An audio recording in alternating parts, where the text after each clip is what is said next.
وہ اب کھانا ختم کر کے وہاں سے جانا چاہتا تھا، جبکہ سلیم صاحب کی نظر ان کی ایک ایک حرکت پر تھی، جس سے ابراہیم کو عجیب لگ رہا تھا۔ وہ جلد سے جلد یہاں سے نکلنا چاہتا تھا۔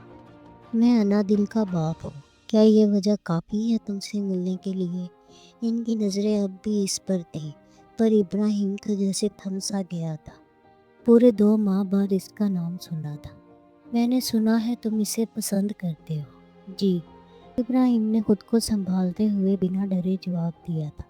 وہ حالات سے ڈر کر بھاگنے والوں میں سے نہ تھا۔ جب محبت کی تھی تو کی تھی، پر کیا اتنے عرصے بعد ان کا آنا عجیب لگا تھا۔ اگر انا کو دیکھنا یا پسند کرنا اس کا جرم تھا تو انہیں بہت پہلے آ جانا چاہیے تھا۔ کافر بہادر ہو برقو تھا، ایک باپ کے سامنے اس کی بیٹی کے لیے اعتراف کر رہے ہو۔ جانتے ہو نہ کہ اس کا کیا انجام ہو سکتا ہے؟ وہ اس کی آنکھوں میں غور سے دیکھتے ہوئے بولے، جیسے اس کی روح تک میں جھانکنے کی کوشش کر رہے ہو۔ جی جانتا ہوں، حالانکہ یہ بھی جانتا ہوں کہ وہ مجھے پسند نہیں کرتی، پر پھر بھی میں انکار نہیں کروں گا۔ اس کی آواز اب کی بار تھوڑی رن سی گئی تھی، جبکہ سلیم صاحب کو انا پر بہت فخر ہوا تھا۔ اس نے اپنے جذبات اس کو بتانے کی بجائے اس کی اجازت طلب کی تھی۔ ان کی تربیت کو وہ کبھی نہیں بھولی۔ تمہیں کیسے پتا کہ وہ تمہیں نہیں پسند کرتے؟ کیا تم نے اس سے پوچھا تھا؟ نہیں، یہ تو نہیں پوچھا تھا، پر میں جانتا ہوں، وہ مایوس سا بولا تھا۔ تمہیں کیا لگتا ہے مجھے کیسے پتا چلا ہوگا؟ مجھے اس نے خود بتایا کہ وہ ایک ایسے لڑکے کو پسند کرتی ہے جو اسے روز دیکھا کرتا تھا۔ انہوں نے ایک ایک لفظ پر زور دیا تھا، اور ابراہیم کے لیے جیسے دنیا رک سی گئی تھی۔ وہ حیرانیوں کی زد میں تھا۔ تو اب بتاؤ مجھے اس لڑکے کے ساتھ کیا کرنا چاہیے؟ ان کی آواز ابراہیم کو جیسے حقیقت میں کھینچ رہی تھی۔ تمہیں حیثیت معلوم ہے اس کی، اور اپنی بھی؟ یہ کیا سوچ کر تم نے اس کا پیچھا کیا تھا؟ وہ اب کی بار دھیمی مگر سخت لہجے میں بولے تھے۔ جی جانتا ہوں، مگر شاید آپ یقین نہ کر پائے۔ جب میں نے اسے پسند کیا تھا تب میں بھی نہیں جانتا تھا کہ وہ کون ہے، مگر میں آپ کو گارنٹی دیتا ہوں کہ آپ کو اس کے قابل بن کر دکھاؤں گا۔ اب کی بار ابراہیم مضبوط لہجے میں بولا تھا۔ وہ اسے اپنے لیے قسمت کا دیا ایک موقع سمجھ رہا تھا، اور انا کے لیے وہ پوری طرح کوشش کرنا چاہتا تھا۔ مستقبل میں کیا ہوگا اور کیا نہیں، اس کے بارے میں کوئی کچھ نہیں کہہ سکتا۔ میں کیسے یقین کر لوں؟ آپ اللہ پر تو یقین کرتے ہیں نا؟ وہ بھی اب اپنی نظریں ان کے چہرے پر جما چکا تھا۔ ہاں، وہ بھی کوئی پوچھنے کی بات ہے؟ وہ اب کی بار نرم لہجے میں بولے تھے۔ آپ کو شاید جو میں کہوں اس پر یقین نہ آئے، پر جب پہلی بار انا کے بارے میں پتہ چلا تھا تب سے اب تک مجھے کبھی لگا ہی نہیں تھا کہ میں کبھی آپ سے ملوں گا۔ اور اس دن انا کے منع کرنے کے بعد کوئی تھوڑی بہت امید تھی وہ بھی ٹوٹ گئی تھی۔ اس دن میں اپنے رب کی بارگاہ میں جھکا تھا، اور کچھ نہیں کہا تھا، بس رو دیا تھا، مگر میرے جذبات کی سچائی شاید میرے رب کو پسند آئی تھی، تبھی آج آپ میرے سامنے بیٹھے ہیں۔ سلیم صاحب کو تو جیسے چپ ہی لگ گئی تھی۔ ابراہیم کے لہجے میں کوئی بناوٹ نہیں تھی، وہ انتہائی سادگی سے بول رہا تھا، اور وہی سادگی اس کے چہرے پر بھی پھیلی ہوئی تھی۔ ان کے پاس تو جیسے الفاظ ہی ختم ہو گئے تھے۔ تو انکل، اگر آپ مجھ پر بھروسہ نہیں کرتے تو اللہ کی ذات پر رکھیں، انشاءاللہ میں ایک دن ضرور اس قابل بنوں گا۔ عشاء کی اذانیں شروع ہو چکی تھی، کافی وقت گزر چکا تھا۔ وہ بنا کچھ کہے اٹھ کھڑے ہوئے تھے اور ایسے ہی لوٹ آئے تھے۔ اگر تھوڑی دیر اور ٹھہرتے تو شاید وہ اسے ہاں کر دیتے۔ کوئی شک نہیں تھا کہ انا اسے پسند کرتی تھی، وہ تھا ہی اس قابل۔ ابراہیم بس چپ چاپ ان کو جاتا دیکھتا رہا۔ اس نے روکنے کی کوشش نہیں کی تھی۔ ٹیبل پر ان کا منگوایا گیا کھانا ویسے کا ویسا پڑا تھا۔ وہ خود بھی عشاء کی نماز پڑھنے کے لیے اٹھ کھڑا ہوا تھا۔ آپ کے خیال میں اس میں کوئی برائی نہیں ہے؟ سلیم، وہ بچی ہے، ابھی دنیا کی کوئی سمجھ نہیں ہے۔ اس نے غلطی کی ہے، اسے سمجھاؤ گے تو وہ سمجھ جائے گی، اور اگر نہیں سمجھتی تو مجھے اجازت دو، میں خود سمجھا لوں گی، بجائے اس کی بیوقوفی کو بڑھاوا دینے کے۔ ان کا غصہ ہنوز بے قرار تھا۔ سلیم صاحب نے اپنی سوچ کو ابراہیم سے ہٹا کر پوری طرح ان کی طرف متوجہ کی تھی۔ میری بچی نے کچھ غلط نہیں کیا، اس نے کسی کو پسند کیا اور آگے اپنے ماں باپ کو بتا دیا۔ باقی لڑکیوں کی طرح کوئی غلط رستہ اختیار نہیں کیا۔ وہ بھی اس بار تھوڑا سختی سے بولے تھے۔ آپ کو اس نے جو بتایا آپ نے یقین کر لیا؟ کیا واقعی ہی ایسا ہے کہ اس نے اس لڑکے کو بھی نہ بتایا ہوگا کہ وہ اس کے لیے مری جا رہی ہے؟ یہ اس لڑکے نے بھی بتایا تھا، صرف انا نے ہی نہیں۔ کسی کو یہ پتہ ہی نہیں تھا کہ انا اس کو پسند کرتی ہے۔ مجھے بہت فخر ہوا تھا میری جی پر جب میں نے اس کے منہ سے یہ بات سنی تھی۔ تمہیں مجھ پر نہیں تو کم از کم اپنی تربیت پر تو بھروسہ رکھو۔ اب کی بار وہ تھوڑی نرمی سے انہیں سمجھاتے ہوئے بولے تھے۔ تو پھر اب آپ نے کیا سوچا ہے؟ ان کی چھٹی حص ان کو بتا چکی تھی کہ وہ رضامند تھے۔ میں اس کی تھوڑی بہت جانچ اور کرنا چاہتا ہوں اور اس کے بعد میں اس کو گھر بلاؤں گا، مگر اس سے پہلے میں تمہاری رضامندی لینا چاہتا ہوں۔ یہ سب تبھی ہوگا جب تم رضامند ہوگی۔ وہ اس کی طرف سوالیہ نظروں سے دیکھتے ہوئے بولے تھے، جبکہ وہ تو ایک بار چپ ہی ہو گئی تھی۔ سمجھ نہیں آ رہی تھی کہ کیا جواب دے۔ کچھ توقف کے بعد بولی، آپ کو معلوم ہے کہ وہ بسمہ کے والد کے ہاں ملازم ہے۔ ہماری بیٹی کیسے گزارا کرے گی اس کے ساتھ؟ ان کے لہجے میں اب کی بار ایک ایسی ماں کی جھلک تھی جو اپنی بچی کے لیے پریشان سی تھی۔ مجھے یقین ہے کہ وہ کچھ نہ کچھ کر لے گا۔ اس جیسا انسان کامیاب ہو ہی جاتا ہے۔ آپ کو کیسے پتا؟ کیونکہ اس میں مجھے اپنی جھلک دکھائی دیتی ہے۔ تم تو جانتی ہو کبھی میرا ماضی بھی ایسا ہی تھا۔ میں بھی اسی جیسی گلیوں میں رہنے والا انسان تھا۔ ان کا چہرہ بتا رہا تھا کہ وہ جیسے اپنے ماضی کو یاد کر رہے تھے۔ سریا بیگم تو جیسے چپ ہو گئی تھی۔ وہ جانتی تھی، علیم کی والدہ نے شادی سے پہلے ان کی پوری داستان سنائی تھی کہ وہ کیسے اس مقام تک پہنچے تھے۔ کیا پتہ جیسا آپ کو لگتا ہے وہ ویسا نہ ہو۔ وہ آپ کی دولت کی وجہ سے انا کے پیچھے آیا ہو۔ یہ تو اسے بھی پتہ ہوگا کہ ہمارا سب کچھ اسی کا ہے۔ وہ اپنا اصل خدشہ ظاہر کرتے ہوئے بولی، نہیں ایسا کچھ نہیں ہے۔ میں نے ایک دنیا دیکھی ہے، وہ کم از کم ایسا تو بالکل نہیں ہے۔ پھر وہ سریا کو آج ہونے والی ملاقات کے بارے میں تفصیل سے بتانے لگے اور ساتھ بسمہ کے والد کے ابراہیم کے لیے جو بات ہوئی تھی وہ بھی بتائی تھی۔ وہ کچھ نہیں بولی تھی، وہ بس چپ چاپ سب سنتی گئی۔ رین اور انابیہ کب سے حورین کے روم میں سر جوڑے بیٹھی تھی کہ آخر شروع کرے تو کہاں سے کرے۔ ایک ایسی لڑکی جس کا کوئی اتا پتہ نہیں تھا، جس کے بارے میں ہم کیسے پتہ لگا سکتے ہیں؟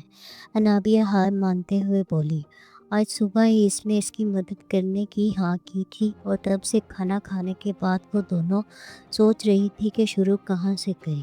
کبھی کہتی کہ اسپتالوں سے شروع کرتے ہیں تو کبھی سوچتی کہ تھانوں سے، پر خود ہی منع کر دیتی تھی۔ دیکھو تم نے آج ہی اتنی مشکل سے حامی کری ہے، اب تم پیچھے نہیں ہٹ سکتی۔ حورین انگلی اٹھا کر باقاعدہ اسے وارن کرتے ہوئے بولی تھی، یار پیچھے نہیں ہٹ رہی، پر تم خود سوچو، جس کا نہ آگے پتہ ہے نہ پیچھے، اس پر ہم کیسے پتہ کر سکتے ہیں؟ وہ اس کی طرف دیکھتے ہوئے بولی، ہاں یہ تم صحیح کہہ رہی ہو۔ حورین اس کی بات کو قبول کرتے ہوئے بولی اور تھک کر بیڈ پر لیٹ گئی۔ نادیہ اس کی تقلید کرتے ہوئے لیٹ گئی۔ کچھ دیر حورین چھت کو دیکھتی ہوئی بولی، پھر اچانک اٹھتے ہوئے بولی، مجھے سمجھ آ گیا کہ کیا کرنا ہے۔ اچھا، اور وہ کیا ہے؟ انابیہ ہنوز لیٹی ہوئی تھی۔ ایسا وہ پہلے بھی 2 دفعہ کر چکی تھی، پر کوئی فائدہ نہ ہوا تھا، اس لیے اسے اس کے اس انداز سے کوئی خاص فرق نہیں پڑا تھا۔ اچھا یہ بتاؤ، ہمارے گھر میں جو بھی ملازم رکھا جاتا ہے تو کیا کرتے ہیں؟ وہ اس کی طرف دیکھتے ہوئے بولی، کیا کرتے ہیں؟ اس سے سیلری وغیرہ اور رہائش وغیرہ دی جاتی ہے، اور کیا؟ اسے تو رین کی باتیں بالکل بیکار لگ رہی تھی، اس لیے لاپرواہی سے بولی تھی، اوہو پاگل، دادو ان کے کاغذات وغیرہ لیتی ہیں سیکیورٹی کے لیے۔ وہ اپنا رخ مکمل طور پر ان کی طرف کر چکی تھی۔ یار کیا کہنا چاہتی ہو سیدھی طرح سے کہو، ایسے پہیلیاں نہ ڈالو۔ اب کی بار انابیہ پوری طرح ضد ہو چکی تھی۔ میں یہ کہنا چاہتی ہوں، اگر صالحہ اس گھر کی ملازمہ تھی تو اس کے بھی کاغذات وغیرہ دادوں کے پاس ہوں گے، اور اگر وہ کسی کو بتائے بغیر گھر سے گئی تھی تو وہ اب بھی دادوں کے پاس ہوں گے۔ اب کی بار وہ بنا رکے بولتی چلی گئی، زیادہ تر ملازمین کے شناختی کارڈ ہی ہوتے ہیں جس میں ان کے والدین کے بارے میں ہوتا ہے، اور وہ تو ہم سب جانتے ہیں کہ وہ ہماری پرانی ملازمہ سکینہ کی بیٹی تھی۔ اب انابیہ بھی اٹھ کر بیٹھ گئی تھی۔ جتنا مجھے یاد ہے وہ ان کی بیٹی نہیں تھی، کیونکہ سکینہ تو ہمارے گھر میں بعد میں آئی تھی، پر وہ پہلے سے تھی۔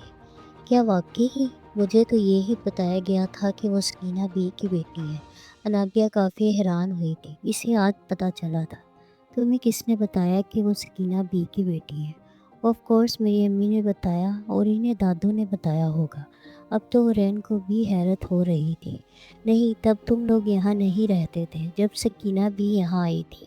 وہ اکیلی تھی، وہ تو ایک بیوہ عورت تھی جن کی کوئی اولاد نہیں تھی، اور تب بابا نے ترس کھا کر انہیں رکھا تھا، اور یہ سب میرے سامنے ہوا تھا۔ حرین خود ششب پنج میں مبتلا ہو چکی تھی۔ تو پھر دادو نے ایسا کیوں کہا ہوگا؟ اب تو انابیہ کو بھی دلچسپی ہو رہی تھی۔ پہلے تو وہ صرف حرین کی وجہ سے لگی ہوئی تھی۔ ان سب کا بس ایک ہی حل ہے کہ دادو کے پاس جو ملازمین کے کاغذات رکھے ہیں ان کو دیتے ہیں۔ حرین کو بھی حیرت ہو رہی تھی کہ دادو نے ایسا کیوں کہا ہوگا۔ ہو سکتا ہے چاچی کو سننے میں کوئی غلطی ہوئی ہوگی، تبھی انہوں نے انابیہ کو ایسا کہا ہوگا۔ لیکن وہ سب تو دادو اپنی الماری میں رکھتی ہیں، اور ان کی چابی وہ ہر وقت اپنے پاس رکھتی ہیں، اور ہمیں دیں گی نہیں۔ ہاں جانتی ہوں، اسی لیے ہمیں چوری چھپے لینی پڑے گی۔ حرین پرعزم لہجے میں بولی۔ پاگل ہو گئی ہو؟ اگر پکڑے گئی تو پھر سے دادو سے ڈانٹ پڑے گی، اور اس بار ہو سکتا ہے وہ ہمارے پیرنٹس کو بھی بتا دے، پھر ہم کیا کریں گے؟ نابیہ نے اسے خبردار کرنے کی کوشش کی، پر وہ ہٹنے والوں میں سے کہاں تھی۔ ہاں وہ سب پتہ ہے مجھے، تم فکر نہ کرو، ہم انہیں پتہ ہی نہیں چلنے دیں گے، اور اگر ہم پکڑے بھی گئے تو میں سارا الزام اپنے سر لے لوں گی، وہ اسے دلاسا دیتے ہوئے بولی۔ ہاں جیسے تم کہو گی اور وہ مان جائیں گی۔ وہ سب چھوڑو، یہ بتاؤ ہم کریں گے کیسے؟ تمہیں پتہ ہے کہ آتی سردیوں کے دن ہے، اور دادو کے گھٹنوں میں درد ہوتا ہے، تو وہ ڈاکٹر کے کہنے پر روز دھوپ میں جا کر لیٹ جاتی ہے، اور کم از کم 2 گھنٹے لگا کر آتی ہے۔ تو تب ہم ان کی چابی چوری کر کے آسانی سے ان کے آنے سے پہلے تلاشی لے کر چابی واپس کر دیں گے۔ وہ اس کو ابھی تیار کیا ہوا سارا پلان بتاتی گئی۔ اور گھر کے باقی لوگ ان کا کیا کریں گے؟ انابیہ نے اپنا خدشہ ظاہر کیا۔ جو گھر کے بڑے ہیں وہ اس وقت کام پر ہوتے ہیں، اور باقی کالجز اور یونیورسٹی میں ہوتے ہیں، اور پھوپھو اور ہماری امی اور چچی وغیرہ زیادہ تر اس وقت اپنے اپنے رومز میں ہوتی ہیں، اور باہر بھی ہو تو وہ ان میں سے کوئی بھی دادو کی غیر موجودگی میں ان کے روم میں نہیں جاتا۔ وہ آہستہ آہستہ انابیہ کو سب کچھ بتاتی گئی۔ وہ بھی کسی حد تک ان کے پلان سے متفق ہو چکی تھی، پر تھوڑی سی ڈری ہوئی تھی۔ اس کے برعکس حرین کافی ریلیکس نظر آ رہی۔ آج کتنے دنوں بعد ابراہیم کو کچھ سکون سا محسوس ہو رہا تھا۔ وہ تو ساری امید ہی کھو چکا تھا، پر آج انا کے والد سے مل کر اسے امید کی کرن نظر آئی تھی۔ جب اس کے والد نے اسے بتایا کہ انا بھی اسے پسند کرتی ہے، تو ایک پل کے لیے تو جیسے ابراہیم کے لیے دنیا تھم سی گئی تھی۔ اسے تو یقین ہی نہیں آ رہا تھا کہ اس کی دعا قبول ہوئی تھی۔ شاید اللہ کو اس کے جذبات کی سچائی پسند آئی تھی، اور کتنے دنوں بعد اسے خود کو پرسکون محسوس کیا تھا کہ جس آگ میں وہ جل رہا تھا اس میں وہ اکیلا نہیں تھا۔ اس نے چارپائی پر لیٹ کر سکون سے آنکھیں موند لی تھی۔ آج کافی دنوں بعد وہ اچھی نیند سونے والا تھا۔ گزرتے دنوں میں بابا کی ناراضگی انا کے لیے بہت تکلیف دہ تھی۔ اتنا تو وہ ابراہیم کے نظر نہ آنے پر بے چین نہ ہوئی تھی جتنی اب تھی۔ اتنا تو وہ سمجھ گئی تھی کہ وہ ابراہیم کے بغیر تو شاید رہ سکتی تھی، پر بابا کی ناراضگی کے ساتھ نہیں رہ سکتی تھی۔ بابا کے روم میں جانے کے بعد وہ بھی اپنے روم میں جانے کے لیے اٹھی، لیکن کچھ سوچ کر اس کے قدم خود بخود ان کے روم کی طرف مڑ گئے۔ بابا اپنے روم کے صوفے سے ٹیک لگا کر ٹی وی دیکھ رہے تھے، اور امی الماری میں سے ان کے آفس کے لیے کپڑے نکال رہی تھی۔ جب سے انا کا مسئلہ ہوا تھا وہ ٹی وی لاؤنج کی بجائے اپنے روم میں ٹی وی دیکھتے تھے۔ وہ آہستہ آہستہ چلتی ان کے سامنے زمین پر بچھے کارپیٹ پہ گھٹنوں کے بل بیٹھ گئی، جیسے پہلے بیٹھی تھی جب ابراہیم کے بارے میں بتایا تھا۔ بابا میں جانتی ہوں کہ میں اچھی بیٹی نہیں ہوں، اور جو میں نے کہا تھا اس دن اس کی وجہ سے آپ کو کافی تکلیف ہوئی ہے، پر بابا آپ اسے میری غلطی سمجھ کر معاف کر دیں۔ چاہیں تو مجھے مار لیں یا برا بھلا کہہ لیں، اور مجھ سے ایسے بے رخی اختیار مت کریں۔ اپنی بات کے آخر تک وہ رو ہی پڑی تھی۔ اس کے رونے پر سلیم صاحب تو ہل سے گئے تھے۔ ایسا ہوا ہی کب تھا کہ انا کو اپنی کسی خواہش کے لیے رونا پڑا ہو۔ البتہ سریا پر کوئی اثر نہیں پڑا تھا۔ وہ اب بھی خوش نہیں تھی، بس سلیم کی وجہ سے چپ تھی۔ تو تمہیں لگتا ہے کہ تم نے کچھ غلط کیا ہے؟ وہ خود کو سنبھالتے ہوئے بولے تھے۔ ہاں، وہ سسکیوں کے درمیان میں بولے تھے۔ میری وجہ سے آپ ہرٹ ہوئے ہیں، سوری۔ وہ جھکے سر کو مزید جھکاتے ہوئے بولی۔ ایک بار سر اٹھا کر دیکھ لیتی تو پتہ چل جاتا۔ وہ مسکرا رہے تھے۔ انا، سر اوپر اٹھاؤ، تم نے کچھ غلط نہیں کیا، تم میری بیٹی ہو، تم کچھ غلط نہیں کر سکتی۔ وہ اس کی طرف جھکتے ہوئے بولے۔ انا نے حیرت سے سر اٹھا کر ان کی طرف دیکھا جو کہ مسکرا رہے تھے۔ مجھے فخر ہے تم پر، تم نے کوئی اور طریقہ اختیار کرنے کی بجائے جو تمہارے دل میں تھا آ کر مجھے بتا دیا۔ وہ صوفے سے اٹھ کر اسے اٹھا کر اپنے گلے سے لگاتے ہوئے بولے۔ مجھے مان ہے تم پر کہ تم نے اپنے باپ پر اتنا بھروسہ رکھا کہ اپنی ہر خواہش کی طرح یہ خواہش بھی میرے سامنے رکھی۔ وہ اس کے آنسو صاف کرتے ہوئے بولے، اور یہ سن کر انا کے دل میں جیسے ٹھنڈ پڑ گئی۔ کافی دنوں بعد اسے سکون محسوس ہوا تھا۔ سریا اب بھی پہلے کی طرح خاموش ہی تھی۔ آج ان دونوں نے اپنے بنائے پلان پر عمل کرنے کا سوچا تھا۔ دوپہر کا کھانا کھانے کے بعد سب آرام کے لیے اپنے اپنے رومز میں جا چکے تھے اور دادو حسب معمول چھت پر جا چکی تھی دھوپ سیکنے کے لیے۔ وہ دونوں بھی تھوڑی دیر بعد چھت پر جا پہنچی تھی اور دادی کے پلنگ کی دونوں طرف کھڑی ہو گئی تھی۔ انابیہ نے حورین کو اشارہ کیا کہ اب کیا کرے۔ حورین اپنا ہاتھ دادو کی آنکھوں کے آگے کیا اور دائیں بائیں ہلایا، یہ کنفرم کرنے کے لیے کہ وہ سو گئی یا ویسے ہی آنکھیں بند کی ہیں۔ دادو کی طرف سے کوئی رسپانس نہ ملنے پر اس نے انابیہ کو اشارہ کیا کہ وہ دادی کی پاکٹ سے چابی نکال لے۔ انابیہ نے ڈرتے ڈرتے اپنا ہاتھ ان کی پاکٹ کی طرف کیا اور پاکٹ سے چابی کو آہستہ آہستہ کر کے باہر نکالنے لگی۔ ابھی چابیاں تھوڑی سی باہر ہی نکلی تھی کہ دادو ایک جھٹکے سے اٹھ کے بیٹھ گئی۔ انابیہ نے بکھلا کر بجلی کی سی تیزی سے اپنا ہاتھ پیچھے کیا تھا اور حورین بھی بکھلا کر ایک دم سیدھی کھڑی ہو گئی۔ دادو نے چونک کر دونوں کی طرف دیکھا اور ان دونوں کو اپنے سرہانے کھڑا دیکھ کر حیران رہ گئی۔ تم دونوں موت کے فرشتے کی طرح میرے سرہانے کیوں کھڑی ہو؟ ڈرا ہی دیا مجھے تو۔ وہ دل پر ہاتھ رکھتے ہوئے ایک لمبی سانس لے کر بولی۔ ویسے تم دونوں اس وقت یہاں کیا کر رہی ہو؟ انہوں نے اب کی بار مشکوک نظروں سے دونوں کی طرف دیکھا تھا، جبکہ حورین اور انابیہ نے سکھ کا سانس لیا تھا کہ شکر ہے دادی کو پتہ نہیں چلا تھا۔ کچھ بھی تو نہیں دادو، ہم تو بس آپ کو دیکھنے آئے تھے کہ آپ ٹھیک سے آرام کر رہی ہیں یا نہیں۔ حورین گھبراہٹ پر قابو پاتے ہوئے بولی اور انابیہ کی طرف اشارہ کیا جو کہ چارپائی کے دوسری طرف چپ چاپ کھڑی تھی اور تھوڑی گھبرائی ہوئی لگ رہی تھی۔ مجھے تو اوپر آتی کو اتنے دن ہو گئے، تب تو تم دونوں کو خیال نہیں آیا، آج کیسے آ گیا؟ اور یہ انابیہ کیا کر رہی تھی میری پاکٹ کی طرف؟ وہ تکیے کو دیوار کے ساتھ لگا کر اس سے ٹیک لگا چکی تھی۔ انابیہ ایک بار پھر سے بکھلا گئی تھی، جبکہ حورین نے کسی حد تک خود کو قابو کر لیا تھا۔ کچھ بھی تو نہیں دادو، ہم تو آپ کی ٹانگیں دبانے کا سوچ رہے تھے۔ حورین نے جلدی سے بہانا۔ اچھا، تو میرے اٹھنے پر چوروں کی طرح کیوں کر رہی؟ وہ اب بھی کہاں مانی تھی۔ اللہ، یہ دادو کو کنونس کرنا کتنا مشکل کام ہے، حورین نے دل میں سوچا۔ شکر ہے انہوں نے ابھی چابیوں کو نہیں دیکھا تھا، نہیں تو پتہ نہیں کیا ہوتا۔ وہ تو دادو، ابھی ہم دبانا شروع کرنے لگے تھے کہ آپ ایک دم سے ایسے اٹھی کہ ہم دونوں ڈر گئی تھی۔ اب کی بار حورین نے فل ڈھٹائی سے جھوٹ بولا تھا۔ اچھا، وہ ہاں میں سر ہلاتے ہوئے بولی۔ بس کیا کروں، وہ خواب بھی ایسا دیکھ لیا تھا، کیا بتاؤں؟ وہ سیدھی ہوتی ہوئی بولی۔ ایسا بھی کیا دیکھ لیا آپ نے دادو؟ خدا نہ خواستہ آپ کا چہرہ تو ایسا تھا جیسے آپ نے کوئی چور یا بھوت دیکھ لیا ہو۔ دادو کو ریلیکس ہوتا دیکھ کر دونوں نے سکھ کا سانس لیا تھا۔